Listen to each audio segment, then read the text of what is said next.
আসসালামু আলাইকুম প্রিয় সাংবাদিক ভাই বোনেরা এবং প্রিয় দেশবাসী, আপনারা জানেন আজকে জাতীয় সংসদের প্রথম অধিবেশন ছিল।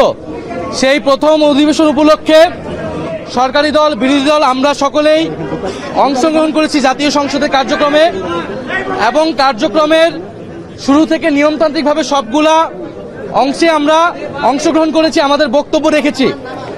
আমরা মাননীয় স্পিকারের কাছে আমরা বলেছিলাম যে ফ্যাসিবাদের দোসর এমন কেউ এই সংসদে বক্তব্য দিতে পারবে না, কারণ এই সংসদটা হচ্ছে ফ্যাসিবাদ মুক্ত সংসদ।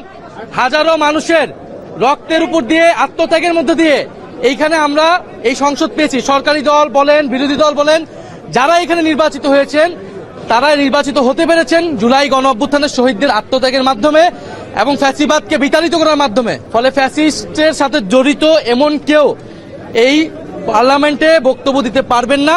কারণ যখন রাষ্ট্রপতি, ফ্যাসিস্ট দোসর রাষ্ট্রপতি যখন বক্তব্য দিতে এসেছেন, আমরা স্পিকারের কাছে বারবার আহ্বান করেছিলাম আমাদের এই বিষয়ে বক্তব্য রয়েছে, সেই বক্তব্য বিরোধী দলীয় নেতা উনি উপস্থাপন করবেন, কিন্তু সেই সময়টা আমাদেরকে দেওয়া হয়নি, আমাদেরকে কোনো ফ্লোর দেওয়া হয়নি।